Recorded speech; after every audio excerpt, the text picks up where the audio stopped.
Hi and welcome to another episode of How Was It Really? The podcast from Sydney University History Department that pulls history apart to see how it works.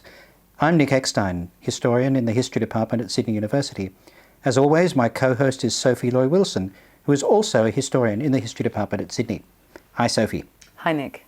As you know, Sophie, because we've been talking about this over the last week, I'm having difficulty containing my excitement for two reasons today.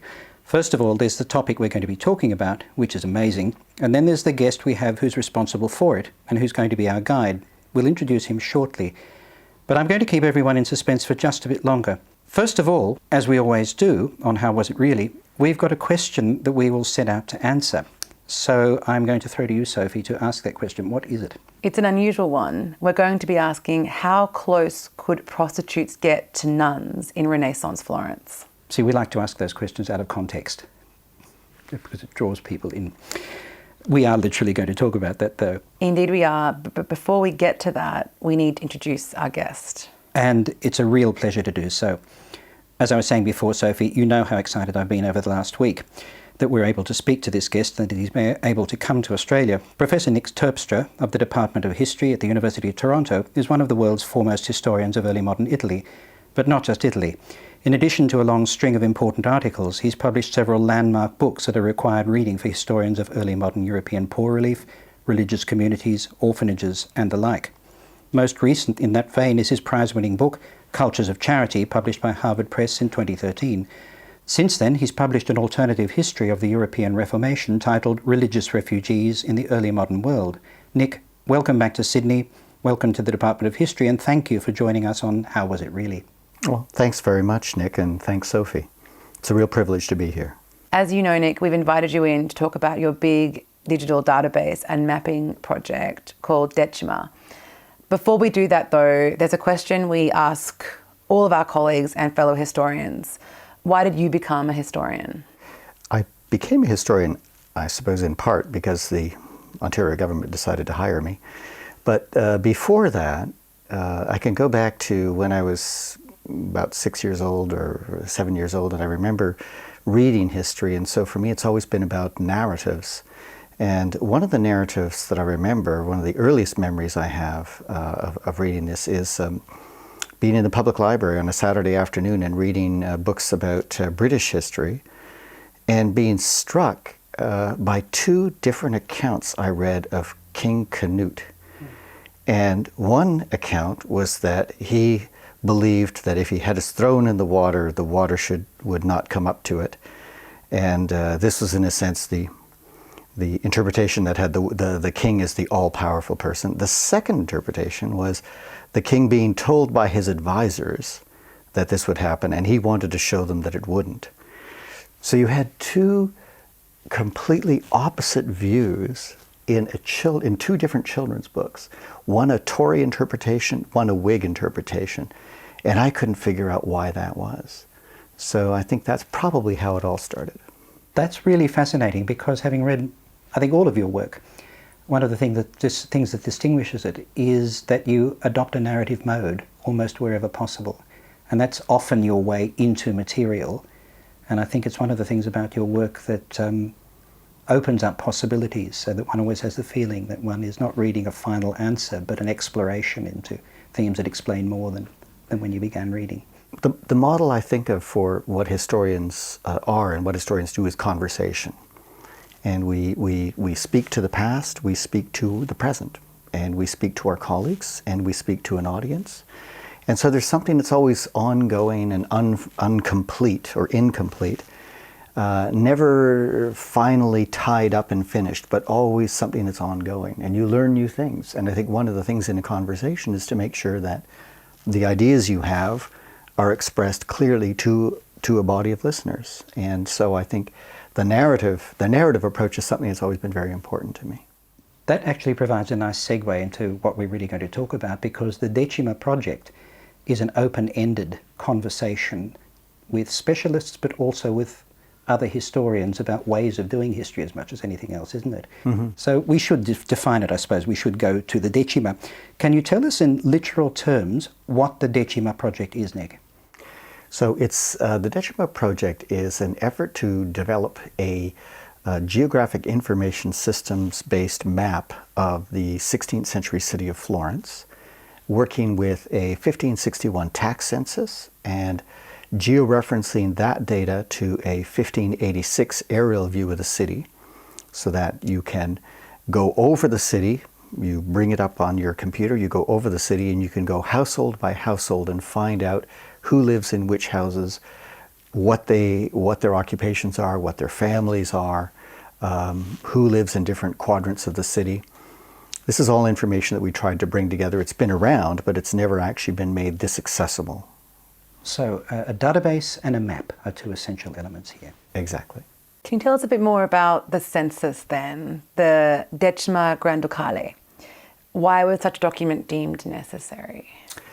So any government wants to raise more tax revenue, and the Decima Granducale is brought about by a Florentine government which wants to raise more tax revenue on the basis of property. And this is why it becomes very interesting for us, because it is very spatially located. So the tax assessors went by household, and in each household then they took down the information on what the assessed value of the house was, what the rental payments were, the number of people living there, the occupations.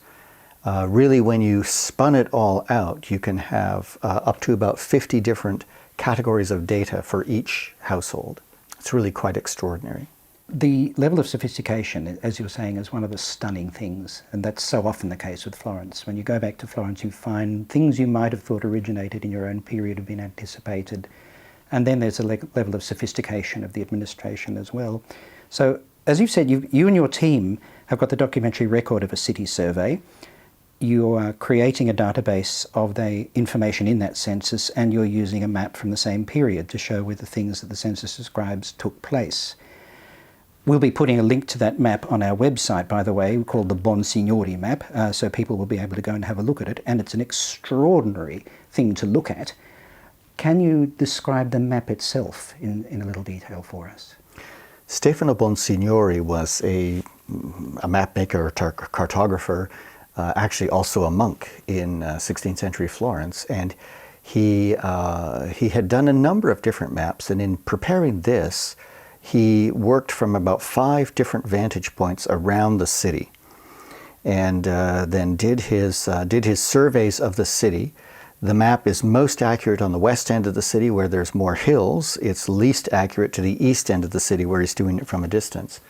And one of the lovely things about the Bonsignori map is that he draws himself at the bottom margin of the map. So you see this man sitting on a hill with a surveyor's compass, looking at the city. He was involved in other mapping projects for the Medici family, but this is the one that is most accessible to most people. Yeah, so we've got a 16th century version of Google before the cars. Exactly. Before the cameras. Exactly. So if we go back to the census itself, that is the Decima Granducale. So this is a fascinating and in many ways quintessentially Florentine document, isn't it? And you said it was a census, but I suspect that when Australian listeners imagine a census today, they think of forms of various kinds of data on them, names, addresses, occupations, income, religion, and so on. But the Decima is arranged in a particular way. Looking at the survey record, it's a series of lists which reflects the on-the-ground survey that brought it into existence in the first place. So tell us a bit about that putting together process. So as near as we can recreate it, there were about 4 teams of surveyors who went house by house through the city streets. There were at least 2 people within each team. The raw notes that they would have made are ones that we don't have accessible to us. But what we have left then is something that's called the Decima Ricerca, which is in a sense all of their notes brought together in 5 volumes. 1 volume for each quarter of the city, and then a 5th volume for the artisans' workshops and the stores of the city. And so the way it's organized is quite literally down the page, household by household, and then each house numbered by quarter. The information is recorded going up one side of the street, down the other. Each corner is clearly marked, so you can actually recreate the path of the census takers. Now, they may not have actually walked that path, although we have tried to recreate the steps of the record keeping process. And they're very systematic in that record keeping.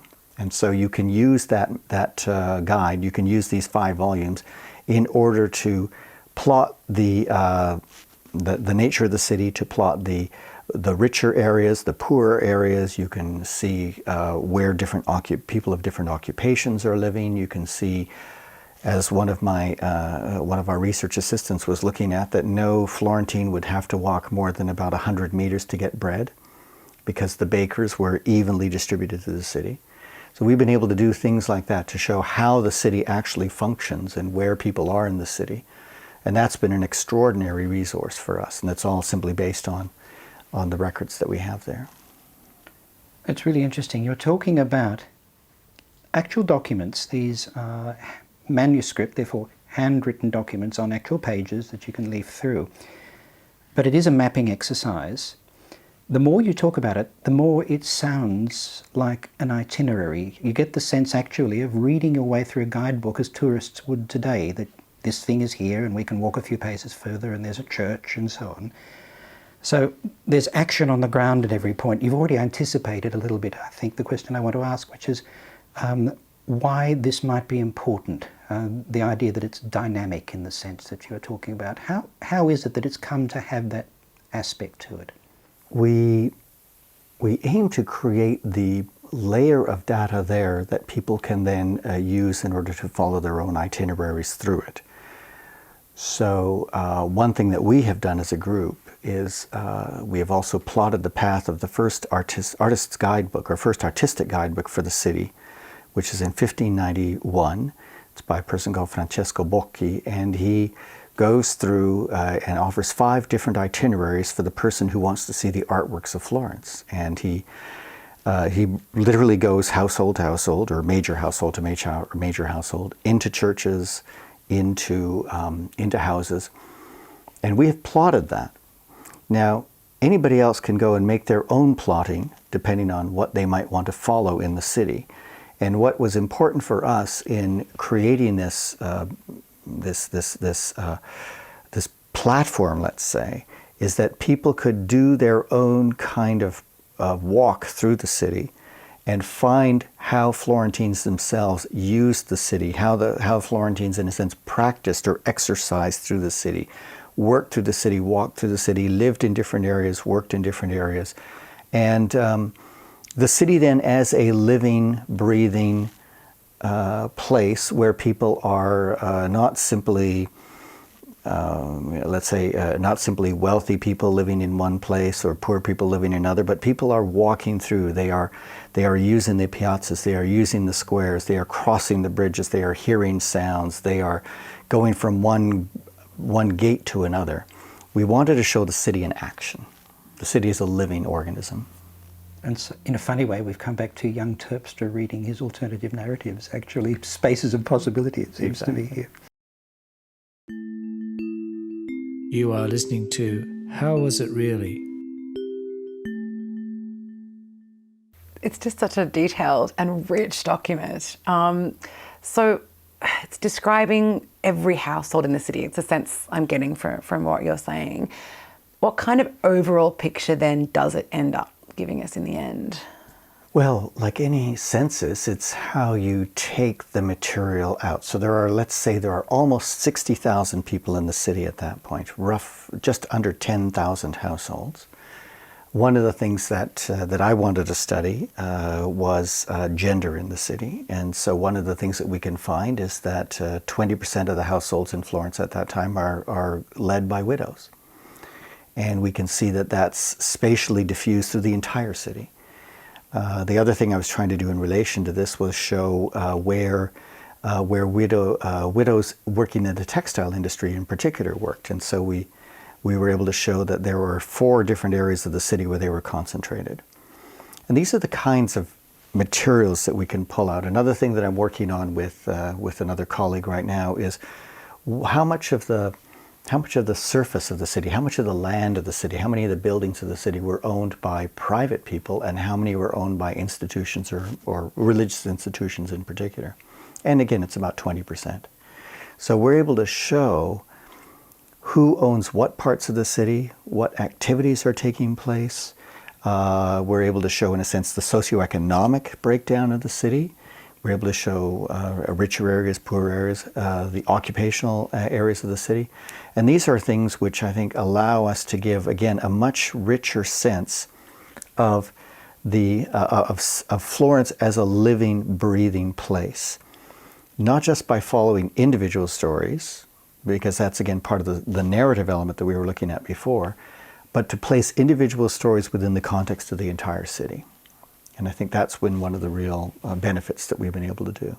You've talked about the extraordinary detail that you come across and which you can compile, and you're interested in all of it. In fact, what strikes me about this is how the mapping exercise is perhaps the only way to bring much of this kind of insight into view. You would lose a lot of the insights you've just been summarising were you to do this in a conventional kind of way. It's the map that makes it visible in a literal sense, actually, not just a metaphorical sense. There are so many areas, many directions in which you could follow these leads. We can't possibly talk about them all. You talked about widows, and gender is one of the things at the forefront of your inquiry, and it's a long-term interest of yours. It makes itself felt in all sorts of ways longitudinally throughout your work, I think. One of the things I'd like to fix on is, or at least I'd like to discuss today in brief, is the key aim of the Duke. This is Cosimo I, who's in charge of all of this at the time. One of his key aims, you said, was to reorganise what you referred to as the geography of prostitution in Florence, so another gender issue here. Can you tell us why Cosimo was concerned to do this? Why did he want to reorganise geographically the prostitution trade in Florence, and what was he trying to achieve? I think Cosimo is trying to balance the interests of, let's say, two different groups of women. One group is the prostitutes, who are recognized as a prostitution, who are recognized as an occupation, and it's an occupation which serves a certain segment of society, which at the time was considered very necessary, very important. You had to have some kind of availability for sex for young male workers, because otherwise they might move into other areas of activity, either illegitimate, what was considered illegitimate sexual activity, either heterosexual or homosexual. And so pretty much every city at that time thought that prostitution was an important social good. But there were elements about prostitution which were seen as morally questionable, obviously, but also then in some way disruptive. And what you find in the 14th century is that Florentine authorities at that point had tried to keep prostitutes out of the city entirely. In the early 15th century, they do a 180-degree turn and they bring prostitutes into the center of the city in a single city brothel. 16th century, there's a feeling that prostitutes have to be diffused more throughout the city. The brothel remains in the center of the city, but the Duke also sets out 18 streets where prostitutes can work. And he's trying to make sure that prostitution then is available in a broader area to all workers in the city. Most of the streets for prostitution are in the periphery of the city where poorer people lived, where a lot more of the industrial activity took place. The problem is that prostitution attracts all sorts of other activity: crime, music, singing, caterwauling, arguing. And so this is where his other concern comes in. He has to worry about those people who are going to be bothered by those noises. And the concern that he feels most strongly is a concern for the young women who are being put into convents. This is a time in Florentine history where many wealthy families are deciding that it's only possible for one of their daughters to marry because the cost of giving a dowry is very high, or they they decide that the cost of giving a dowry is very high. So what they do is allow only one daughter to marry, the other daughters go into convents. So at this point, the Florentine convent population is expanding rapidly. More daughters of upper-class families are being sent into these places.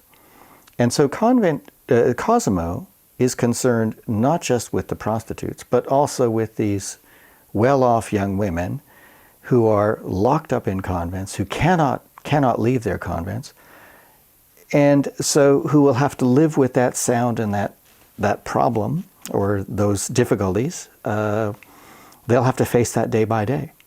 So he wants to make sure that prostitutes and nuns remain at a certain distance from each other. Thanks, Nick. You've brought us to our key question. So how close were prostitutes allowed to get to nuns and convents in 16th century Florence? 200 feet. You can be that precise. Well, the measure they use is called a braccia, which is an arm, and it was 100 braccia. An arm is about 2 feet. So this is what the law stipulated. Now, if you look at the 18 streets they set out, you can see that actually most of them bypass convents, at least bypass most convents. So they were being as careful as they could be in setting out the law, in setting out the streets, in trying to avoid convents. Of course, in practice, none of that works out quite as clearly and cleanly as they wanted it to. But what we could tell is that it was definitely a clear aim, and they did prosecute. They prosecuted people for making noise. So the chief magistracy that was in charge of enforcing the laws on prostitution would take people to court, would fine people for making a lot of noise, and it's actually one of the main activities that it undertakes. And you've got some very colourful examples of this kind of misbehaviour, haven't you? We do indeed. We do indeed. Of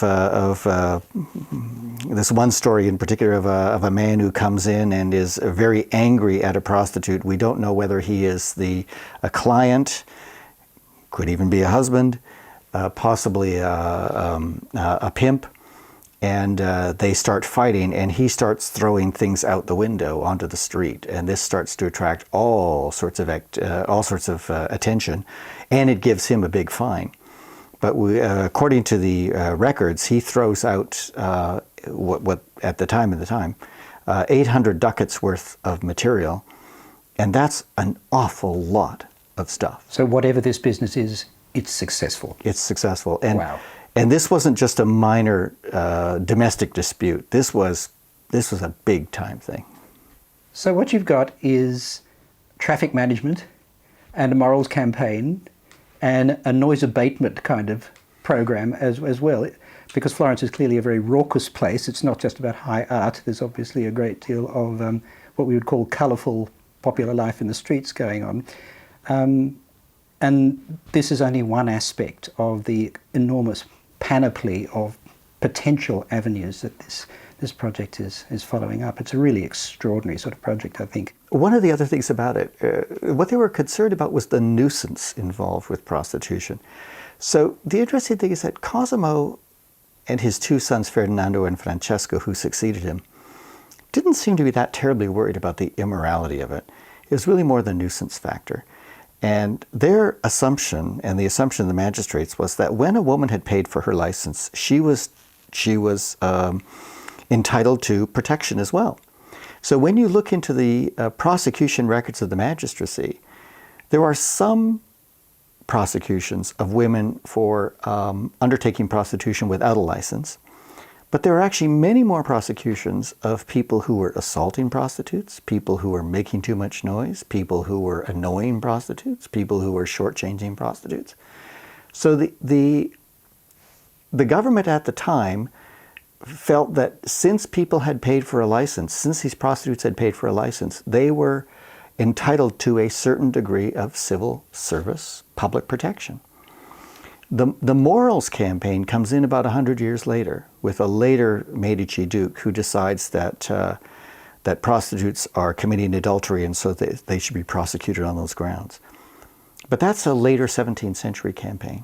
The 16th century dukes were actually much more, well, I wouldn't say indifferent to that, but again, they saw prostitution as what in the time would have been called a necessary evil.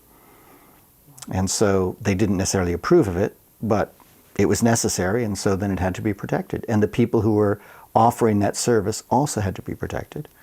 I think that's a very interesting thing for us to look at now. And that's a window, if you like, a keyhole, I suppose, on a darker reality. If we were to pursue that kind of marginal work performed by women in the service of the male gender, we'd be going into some more challenging material and so on. Absolutely. Okay. In the meantime, we'll perhaps stop with the civil disturbances. And thank you very much for coming and talking to us, Nick. It's just been a delight having you here again, and we look forward to your return visits and to talking to you again in the future. I look forward to it as well. Thanks very much for the conversation, and thanks for the opportunity to say more about DECIMA. I hope that by next time, we'll have even more material on the map and online and available for people to use. We look forward to checking in. And remember that you can download this episode of How Was It Really from our website, where you will find also information about Nick Terpstra's publications, links to the articles we've been discussing, and also, of course, a link to the DECIMA website, where you can spend hours playing with the mapping tool and walking along Florence's 16th century streets. See you next time. That's how it was in Florence in the 16th century. See you all soon.